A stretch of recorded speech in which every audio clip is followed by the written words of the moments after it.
try to make them as interactive as possible, because I think all of us are equal stakeholders, in discussing any topic, and especially, once you connect with the youth, the idea is also to take as much inspiration and know-how from them as possible.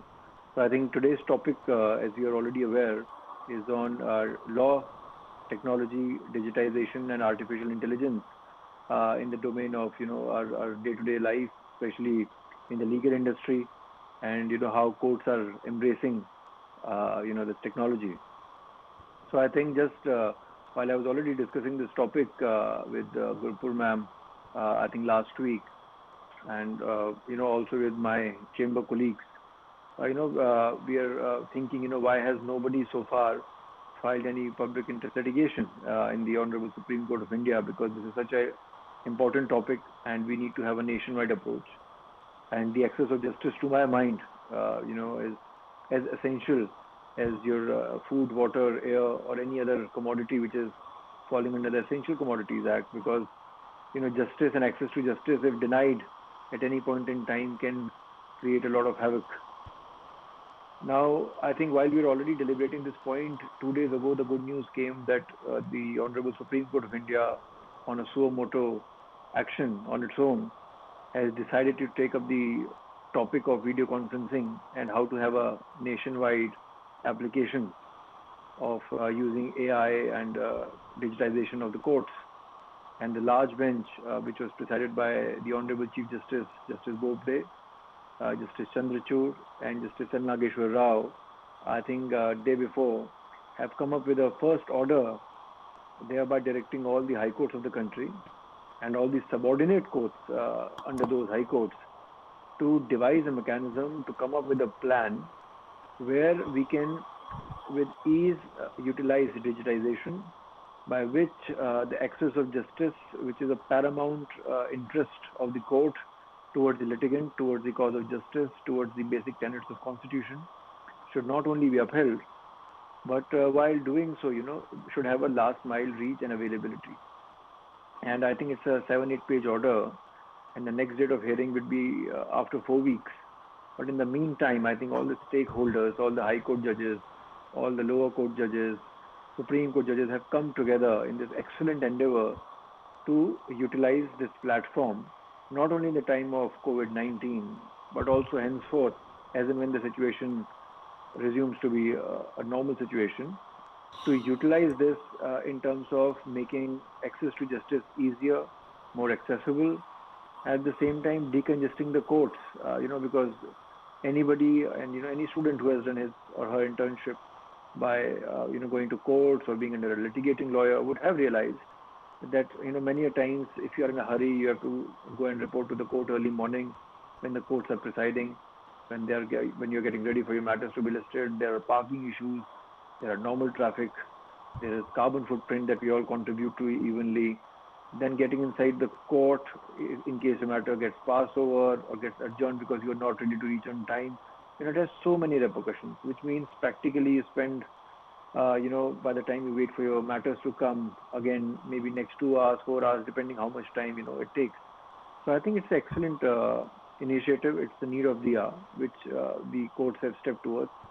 Also, the other thing that, I realized that Supreme Court was also in the process of utilizing and is also currently utilizing this app called a video app for conducting online sessions in the matters that they deem are super urgent.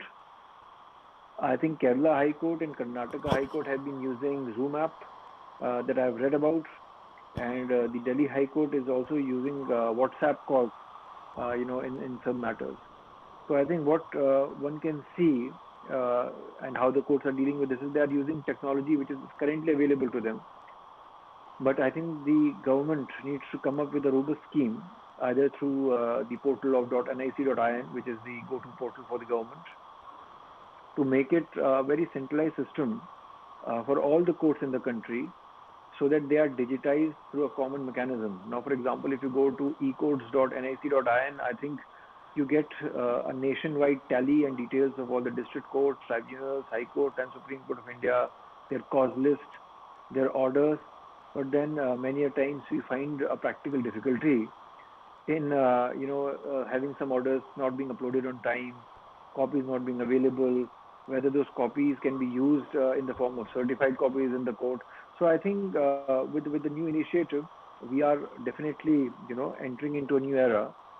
But at the same time, I think it's also important how we as stakeholders, and when I say we, I mean the students, the faculty, the lawyers, the litigants, the judges, court staff, tech people, management trainees, everybody who is a stakeholder, in the cause of justice, should come together, streamline the process, and while doing so, should make it so easy so that the app becomes as easy to use as a layman can use a WhatsApp or a TikTok or perhaps a Zomato or a Swiggy or an Ola or an Uber.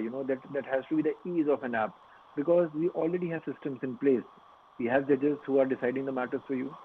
We have lawyers who are arguing the matters for you. We have a good registry system which takes care of the filing. But how to take it online and how to effectively decide, but once it's taken online, that the system is seamless, system is smooth. I think these are the current challenges that the courts will now be faced with. Because one, I think I just read 2 3 days ago in an online news bulletin that the Bombay High Court has requested one of the government ministries to release some funds so that digitization of courts can take place not only during the time of coronavirus but also going forward. And similarly, I think all the stakeholders are coming together to decide how to make it more effective. Having said that, I think there are a few other problems that I have personally faced during the time of coronavirus as a lawyer. uh, I think just 3 4 days ago, I know someone whose car was taken to the police station, and while it was taken to the police station, a FIR was lodged against Section 188, saying that you are in violation of the emergency rule, which is now currently imposed in the country. There's a national lockdown. Why have you come out? And the driver who was driving the car had only gone out for the purchase of essential medicines, grocery, and milk products. But I think the police just took the car, lodged an FIR, and put the car in the custody. And now, when the person reached out to me, with this problem, I called my office colleagues and I said, look, we have to find a solution to this problem. Somebody's car has been, put in the Malkhana of the police station. How do we go about it? Because so far as I know, the High Court and the Supreme Court have a mechanism that you can, file a e-application, and after the e-application, if you mention the urgency, it can get listed before the concerned judge, and the judge will decide a matter. But for district courts, there was no particular guidelines. There were few guidelines, but then there were different guidelines for district and session judges, and there were limited guidelines for the magistrate court. So I started reaching out to people that I already knew in the profession, other lawyers, some court staffs that I knew personally, few other members, and I said, look, the only information that I can find, because the court for this matter was coming to the Saket District Court in Delhi, and the Saket District Court has two districts under it. One is South District of Delhi, and the other is the Southeast District of Delhi. And unfortunately for Southeast, there was no circular or no phone number, where one could have dialed. So one of my lawyer colleague in the office then personally went to the court premises and inquired whether the duty magistrate would be sitting or not. And after all, the running around, we finally got to secure the relief for the client. We got to the police station, we got the car released, etc., etc. Now, my experience with all this was when the High Court and the Supreme Court have a mechanism in place, and they know it's difficult for a lawyer to run around, when they know it's difficult and you're putting your life in danger by just going out and stepping out of your house, why can't the district courts themselves have a mechanism in place where, not only do you give us a mobile number of the concerned duty magistrate or the judge who is in charge, but they can simply access, our application through WhatsApp or through FaceTime or through Zoom or whatever, or Hangouts or all these apps which are there for the ease of access to justice. As it is, we are only taking matters very selectively. And once you are taking those matters, I think it's equally important that once the lawyer's credentials are not in dispute, we are giving you a bar ID card, we are giving you your enrollment number, we are perhaps typing an application and sending it to you online. And as you are all stay put in the house, it's very difficult, if the house doesn't have a printer, if you are out of A4 or legal sheets, if there is no notary that we can find right now.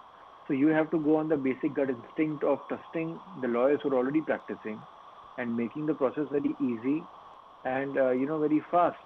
So if all these things are not seamlessly connected, and by seamlessly connected I mean a lawyer to a court and a court to a police station in a criminal matter, then that becomes a problem because the SHO would not know how to and what to execute under the direction of the magistrate.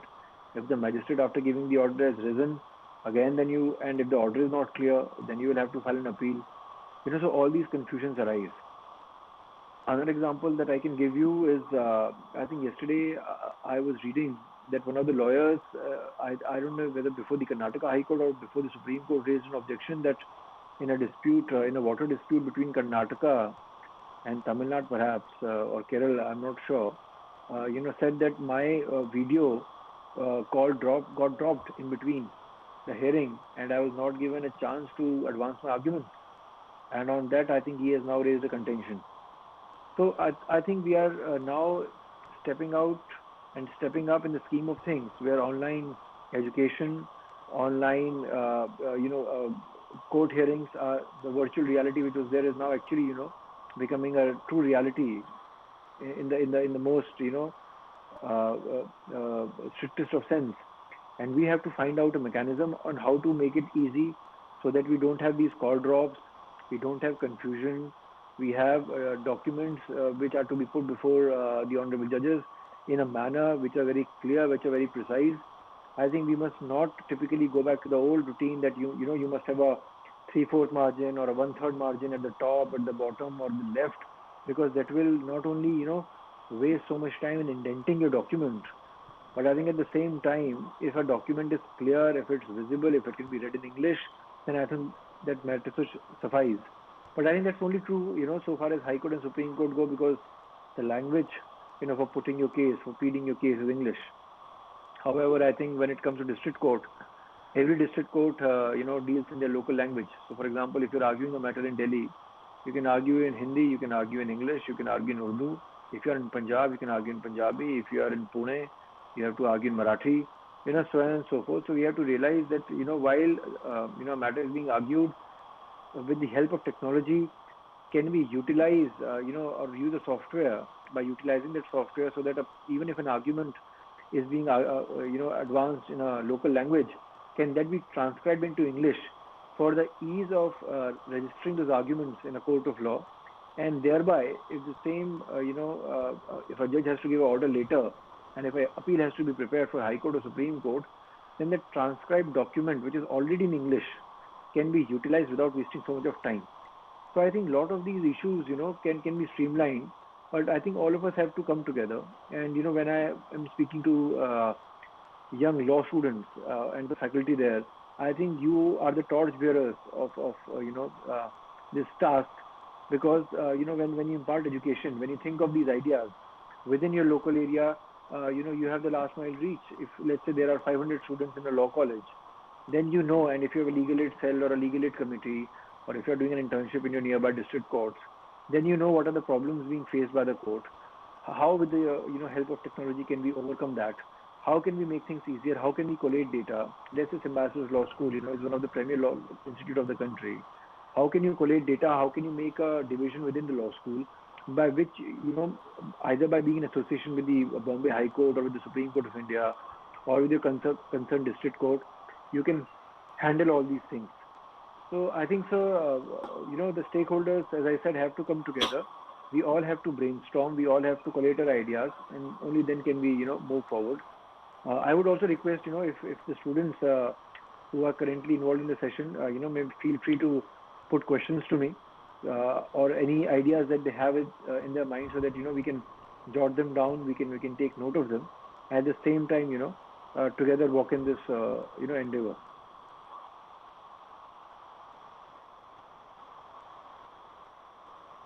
Anybody, if they have any questions, so far so good in the understanding, or if at all they have any questions, you can please put them up to sir.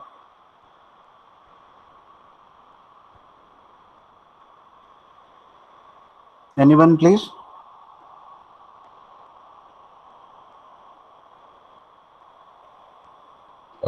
Sir, I have a question. Hello. Am I Right. audible? Yes, Yes, I you can. are audible. Yes, good afternoon, sir. So, sir, I wanted to ask as final year law students, right now we have our options very limited as it comes to if, say, anyone was planning to get into the litigation area, we do not really have the opportunity to apply and become associate, immediately. So, in that situation, what would be your suggestion to the final year law students? To get a placement, you mean? Uh, yeah, exactly. In the situation, in the scenario that say we wanted to join into the litigation sector, so how do we approach the same? I think the approach remains the same as has been traditionally. Only thing is, because in the times of COVID-19, we are all waiting.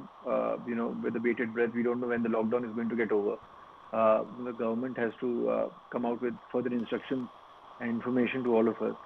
But I think the traditional approach should work, whereby in case you have a placement cell, you reach out to the firms, you reach out to corporations, you reach out to lawyers and see whether they have any vacancy in their offices. That is number one. Number two, I think we are in a turbulent time because the world economy is suffering in general, and my heart really goes out to the young people who are about to graduate this year, because I'm talking to a lot of industry people right now, and the uncertainty that is facing the commerce, and the clients, by and large, no one is sure how it's going to pan out 2 3 months down the line, not just domestically in terms of India, but also, as and when the international markets open, when the borders are desealed, a lot of things will have to be taken care of. But I think at the same time, some people also have this theory that the litigation may go up, because as and when the market opens, when the court reopens, there will be a lot of, commercial undertakings and engagements which may have been frustrated. The contract would have been breached. Parties which may not have paid something, so perhaps the litigation may go up. That is, one of the hints that I'm told may go up. But I think so far as sir, your question is concerned, you must keep trying. You must apply to the firm, see if they still have vacancy for any opening. But in the meantime, I think you must also look at the opportunity which has arisen. And by opportunity, I mean when now the Supreme Court has said, look, we have to have a mechanism on how to have a last mile availability and reach of justice. And if you are obviously you are not in Pune right now because of the lockdown, but wherever all of you are, if you have a local district court, if you know any local lawyer in your area, brainstorm with them, talk to them, see what are the problems being faced in their court, and perhaps try to find some solutions. Keep yourself occupied, constructively occupied, and perhaps with that, work will, in bits and bobs, will start flowing your way. So I think at least that's a start. Right. Thank you, sir. Thank you. Anyone else, please, would like to ask a question? Would like to put a question? Good afternoon, sir. My name is Anushka Gas. Can you hear me? Good afternoon, ma'am. I can hear you. So I wanted to ask you whether you reckon there would be some lasting effects of this current situation on the justice system as well, and is there something that you're looking forward to in the way that we're adapting to this scenario, and if this will last in some positive fashion? Ma'am, I think as of now, the impact has been extremely negative, because I think the first impression when I got when the lockdown started was, the announcement of the court being closed. But slowly, the news started coming that Supreme Court is functioning in a very limited capacity. So is the High Court and other high courts, across the country. And now the district courts have also been given guidelines to be, taking up matters which are of extremely urgent nature. Now that is one leg, of the problem. The other part which I personally feel should happen, that all of us are sitting at home but are using apps to talk to a family, to talk to our friends, to talk to our relatives. I think the same approach can be utilized by judiciary. Perhaps the respective bar councils or the bar association in the court have to come up with a mechanism by talking to the judges, of the concerned courts, and devising mechanism on how to make judiciary come on its feet again. According to me, an absolute closure of the court, is not good. I'll tell you by giving an example. So when the lockdown started, just 2 days after the lockdown, I got a query from a lady who resides in Meerut, and she said, "Sir, I was working for a e-retail company, and I, along with 10 other employees, have now been laid off. Now, what do you suggest?" And I told the lady that, "Look, ma'am, why don't you, write a legal notice to your employer, and thereafter you can take them to court." Now the thing is, people today have access to internet, have access to news, and they know what is going on. So she said, "Sir, legal notice is fine, but what will happen after that, because the courts are closed? If an employee is being laid off, then I think the recourse is to take them to labor court. You cannot take everybody directly to Supreme Court or even to a high court unless the law mandates that. But now, when every court, every tribunal in the country by and large is already shut off, it not only affects the business for lawyers, but it also gives a very adverse image in the mind of the person who could have gone to court.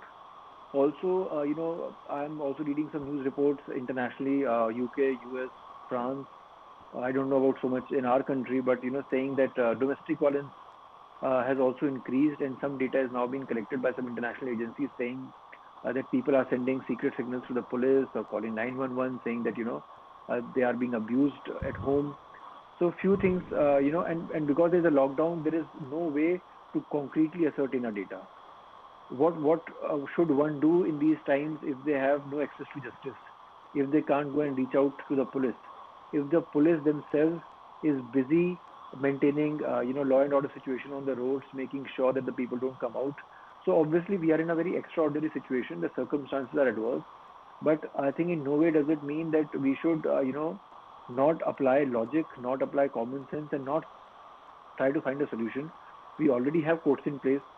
We already have judges, who are appointed, duly appointed by the process, of either selection or by appointment. So the processes are already in place. We just need to use the technology so that today I can tell my client confidently, look, the courts are now fully functional. You don't have to go there personally till the time coronavirus is there. You stay home, you stay healthy, judges are functioning, and we can try to get you justice. I think that should be the right approach. All right, sir. Thank you. From what I understand, our primary objective should be to bounce back to our general, the process in which the litigation system worked. Also, sir, in connection to what you said, currently there was a news, I think a couple of days back, that the court for the first time heard a bail application over video conferencing. What do you think are the implications of such hearings, with bail applications particularly? So bail applications are being entertained by the court. They are listening to really urgent matters which require bail. In fact, today, just about 1 hour ago, there was a news article that a high power committee under the leadership of Justice Seema Kohli in Delhi High Court have come out with certain guidelines saying that the under trial prisoners in Tihar jail who are not required to be lodged in the jail, and especially for the crimes which are non-heinous, should be let off.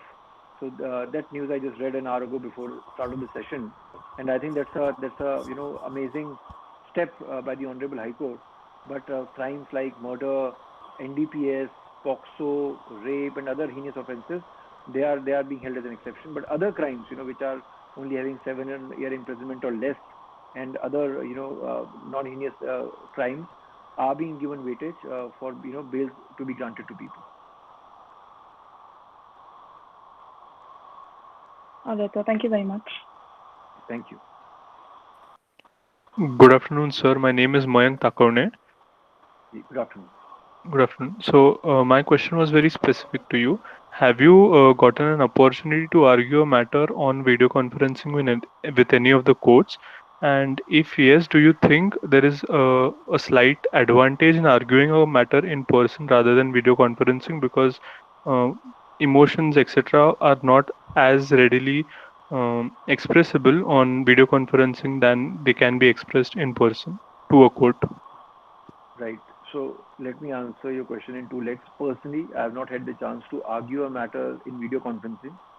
However, as I told you, my junior colleague from my office yesterday had gone to Saket District Court for this client for whom we had to get a vehicle release. And when this lady colleague went to the Saket District Court before the duty magistrate, she argued and she got relief.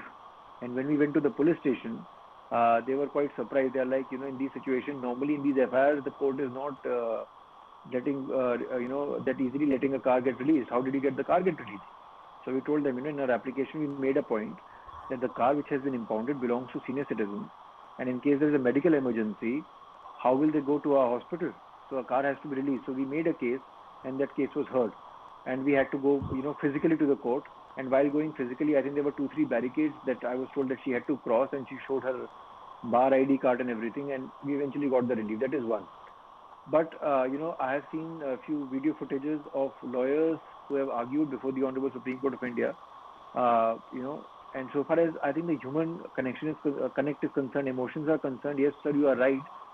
But I think sometimes, if the judges are there, and if you are arguing and if you're making sense even virtually, relief coming your way, will come, because you are, making sense, you are putting your pleadings, you're putting your arguments in a logical manner. Right, So, sir. right, I'm not saying it will replace human touch. It will replace the way that we have been groomed. You always need a natural phenomenon or a natural touch. For example, in this webinar right now, for example, I can talk to you, but I can't see you.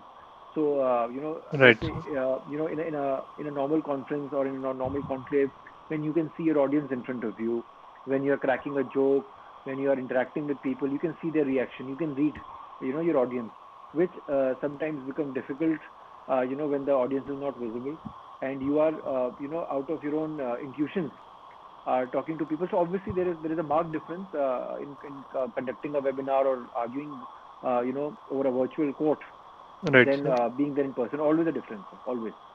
But would it impact us heavily? The difference?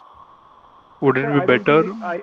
I don't think it will impact us. Look, if today my clients I'll give you an example. So one of my clients who deals in international commodities, his shipment has come and is now stuck. Now, if there is a matter of urgency and he is not getting e-pass from the governments to get his goods across the border, then we will have to move to court. We'll have to make a petition and move to court and explain the urgency that, look, sir, this is the urgency. Please give us relief. And Right. judges, you have to understand, I'll not say all of them, but most of them are senior citizens, are over 60 and over, because for a High Court judge, retirement is 62, for a Supreme Court judge, retirement 65. Right, And so sir. far as the data is concerned in coronavirus, senior citizens are hugely impacted if they get in touch. So Right. as a responsible citizen and as a responsible lawyer, I would not personally like to go to a judge, and I would not know whether I'm impacted and spread the illness to them. So strictly speaking, in times of corona, I think we must embrace the technology that has been, with us for some time. But going forward, even when this gets over, I think only really urgent matters which require a constitutional bench hearing, or in which, a batch matter is involved, only they should be entertained. Otherwise, I think most of the matters can be really dealt with using technology. All right, sir. Thank you so much. Thank you. Um, Good afternoon, sir. My name Good is afternoon, ma'am. Nehan. Ji. Sir, I agree with you that going forward, using technology is definitely the way forward, and it's a great idea. And like you mentioned, judges are already using WhatsApp and Zoom. I wanted to ask you that going forward, do you think there are any specific negative implications of incorporating technology and digitizing hearing cases? Are there any specific implications that come to mind for you? I mean, of course, you mentioned that call dropping is something that's been happening with the WhatsApp video conferencing that's been happening. That, of course, is an obvious one that is likely to happen. But are there any other more challenges that you could think of? Ma'am, not as of now, but I think going forward, with everything that you test anew, you only gauge their problems, when you start testing them. So, for example, I'll give an example of Tesla. Now, Tesla Motors are trying to build a car which should avoid any manual driving. But Right. many a times they get a backlash saying that the car has met with an accident, or the algorithm did not function properly. So Right. with technology, you always have to have that leap of faith, but that does not mean that any company or any tech that we're utilizing will not have some shortcomings. They will definitely have shortcomings, but we can only realize them once we start using them. Without Right. using them, it will be very difficult for either you or me to say what can be a possible problem. There may be a problem of, let's say, a weak internet, where there may be a call drop or the other party may not be easily visible. There may be, sorry, there may be, when you say the pixels may not be very clear.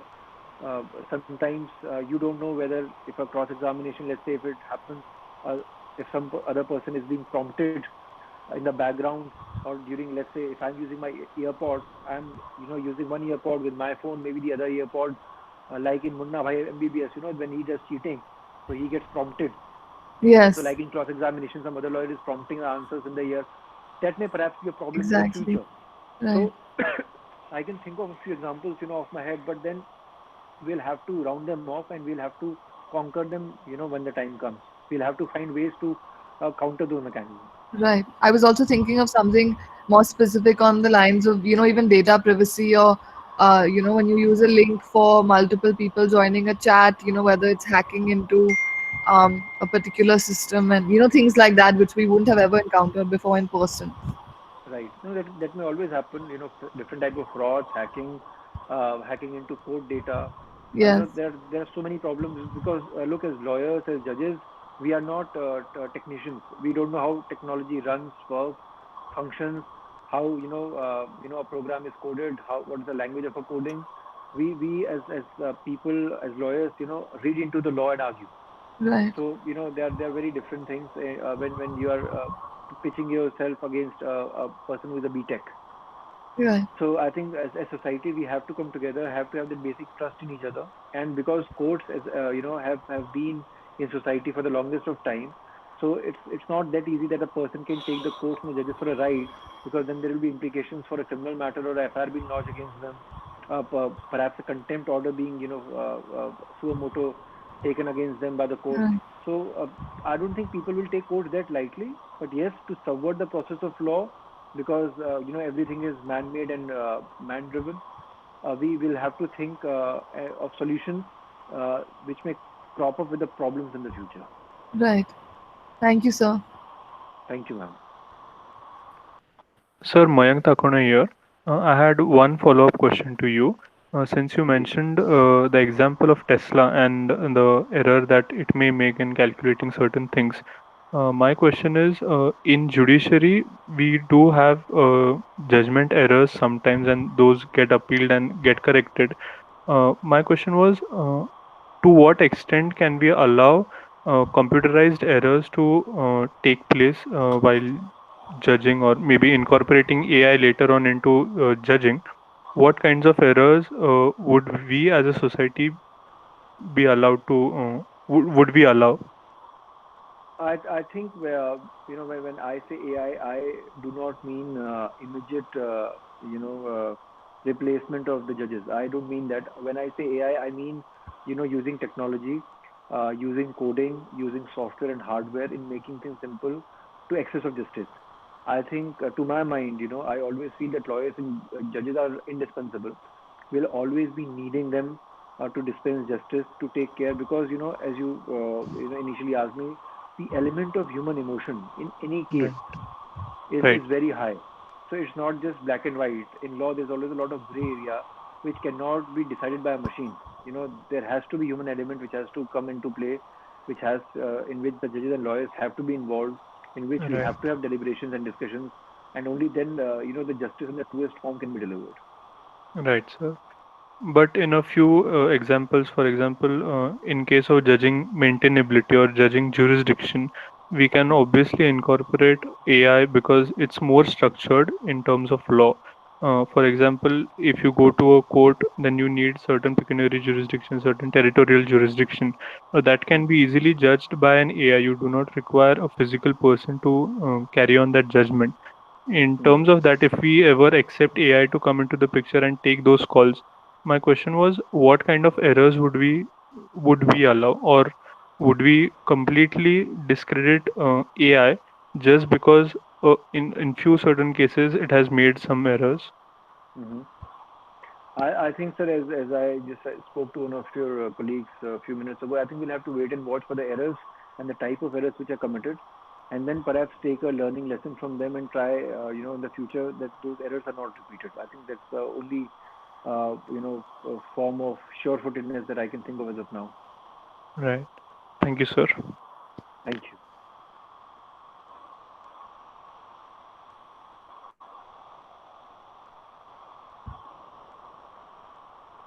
Anyone else, please, or should sir continue? Sir, I think you can continue. Right, sir. So I think the students have through wonderful questions and deliberation. Perhaps I must encourage all the faculty members who are participating in this video conferencing to perhaps make a list of things which have come up, and how best can those things be answered. I think this is the time is ripe for Symbiosis Law School or any other legal institution or even a normal citizen of this country to take steps. Perhaps file a PL on these guidelines before the Honorable Supreme Court, because it's a nationwide issue. To collate all these thoughts, put them together, see what are the possible questions of law which may arise and have an impact in the longer run, in the country. Because now is the time when judges, are listening matters with utmost patience, when the litigants and the lawyers themselves have, taken a back seat in terms of not putting non-urgent matters before the court, but the things relating to AI, the things relating to tech, and the things that we've just discussed in the past 15, 20 minutes, I think if all these points, can be jotted down together, a PL in terms of clarificatory form can be put to the court as a stakeholder, I think that would do wonders. Maybe the law school can take initiative in that. The students already have so much examples of technology around them. We just spoke of Tesla. We are on Google Hangouts. I think one of your tech team members told me, that we are not using Zoom because Zoom was hanged, and there were some complaints about the Zoom app, not having a very seamless functionality. So I think all these things together as stakeholders we must take forward, and by doing this, I think we'll be only serving the country and serving the citizens at large. Also, I think we have to find a simple solution by which a person, and even let's say a panwala or a daily wage worker, can avail using his smartphone, the access to justice. I think that is some solution that we'll have to think of and come forth with. Yes, sir, certainly.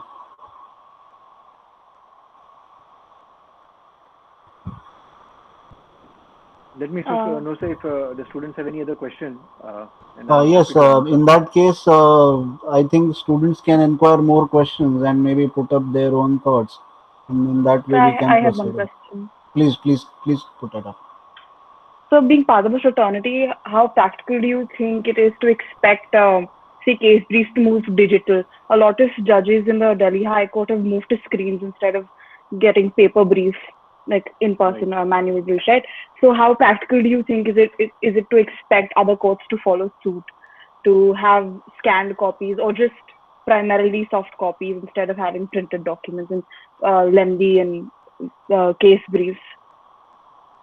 Moving to digitalization. I think it's extremely practical. Only thing is that the willingness to do should be there.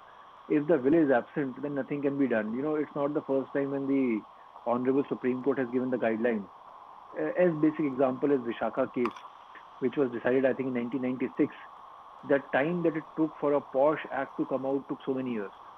So the judiciary can only say do this and do that. At least in terms of judicial administration, they can give guidelines. But let's say if the court doesn't have the funding, then they can't digitize. How will they buy scanners? How will they, do other things in terms of upgrading their tech and infrastructure? So there are a lot of other administrative issues which are also into play when we say this.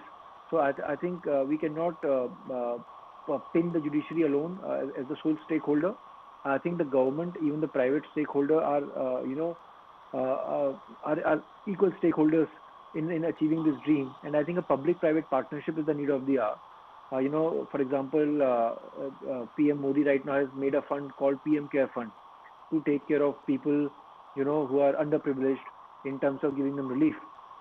I think a similar fund perhaps needs to be created for the judiciary also, for people to have access to justice, and by creating that fund, putting that fund into digitization.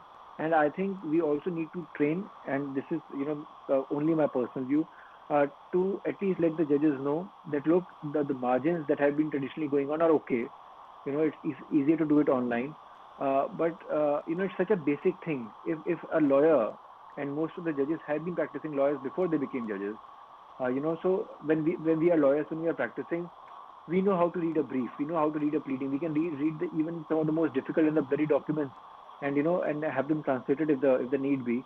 So I think we have to stop being fussy about a lot of things which can be done away with. And once we can do away with those things which are really unnecessary and are inconsequential, then we can have a ease of the whole process being digitized. I was talking to a friend of mine, I think he's a CFO in one of the airlines in the country, and I asked him, how do you go about digitizing?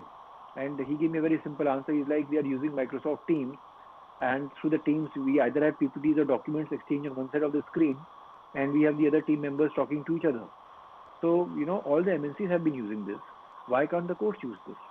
It's as simple a matter as A, B, and C in today's day and age. Nothing, the courts are not doing anything new. The technology is already in place. They just need to embrace it. Right, sir. Thank you very much. Thank you.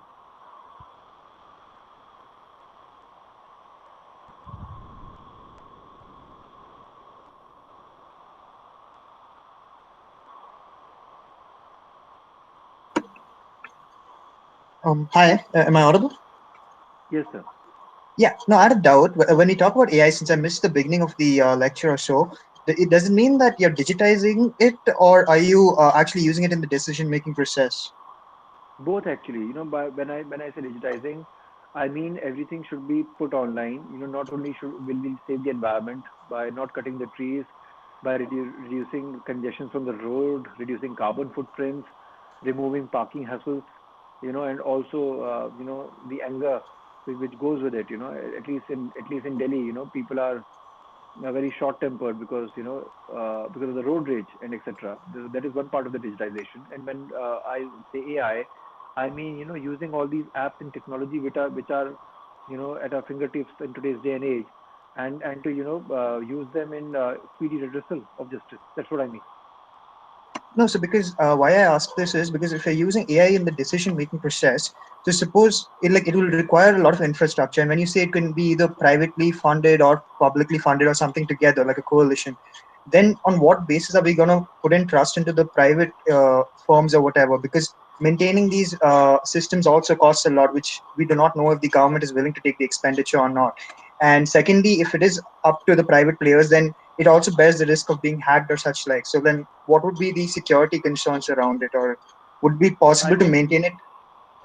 I think so far as the question of hacking is concerned, a tech person would be the right person to answer this, because I have really zero knowledge of tech. Sometimes I myself feel technologically handicapped, to be very honest. Hacking has always been a problem. It's not a problem that we are thinking of today or of future. There is both regular hacking and ethical hacking and so on and so forth. But that is one thing that I think the courts will have to sit with the stakeholders, with the agencies that they're going to work with, and decide that they're not hacked. Uh, to say that nothing is unhackable would be untrue, because we have seen instances internationally where institutions have been hacked by hackers.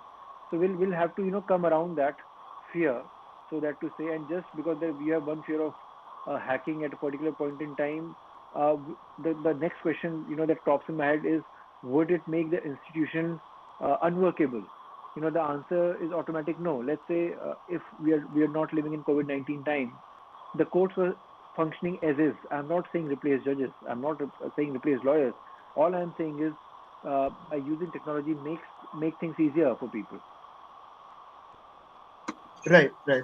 That makes sense. Thank you. Yeah. All right.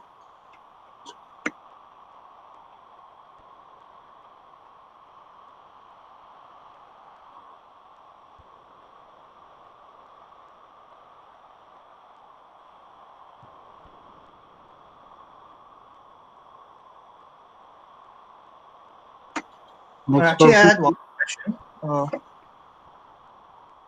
Yeah. So also, like, we know that like the data protection bill is coming out soon. So do we understand like what implications that could have on potential like when AI comes into picture with the legal field? Do we know what implications that could have? Suppose it comes into force, the PDP. let's see. Let the act come out, and I think I can only answer once I've gone through the act completely. Still to come out, so I think it will be premature to answer this right now. Oh, okay. Because I thought like the draft would help, but then it's all right. Yeah. Thank you.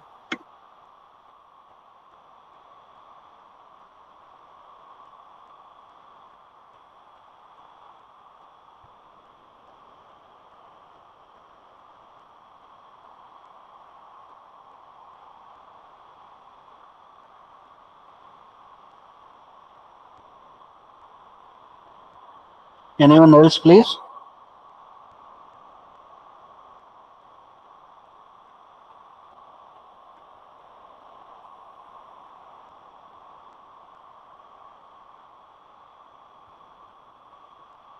So maybe we can then put it up for final remarks, since Sure, sir.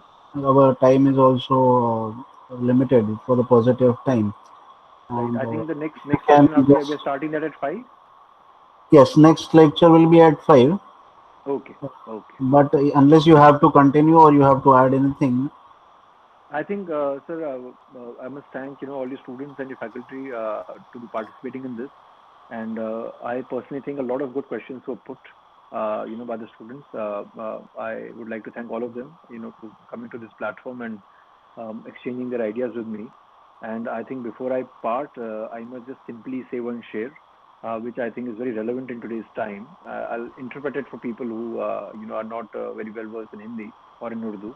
But the share, it is a two-liner, and it goes like this: कि कुर्बतें means closeness. कि कुर्बतें होते हुए भी हम फासलों में कैद हैं, कितनी आसानी से हम अपनी हदों में कैद हैं. Meaning thereby, we all are related to each other. We have a proximity with each other, but despite that, we are all shackled in our, own boundaries which we create for ourselves. So I think the time is, to get away from those foundations, to think of new things, to think, to free our brain, to free our mind, and think how best can we come up with solutions, to be aware of the problems. And it's only when we are aware of the problems can we find solutions. I think on this note, sir, I must end it here. And thank you all once again for inviting me and having me here. So true, sir. You have said it. And in the light of the technological development that we have it as a part of our day-to-day life, and the aspects which we have already talked about, it is very, Right. it fits in very much relevantly.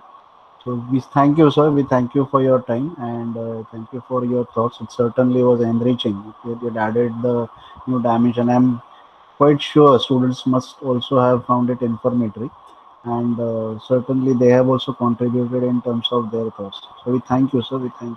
I also thank all the students for participating, and it was their valuable contribution even that made success to this lecture. Thank you, one and all. We stop for Thank you, the sir. lecture. Thank you, sir. All right. Thank you, sir.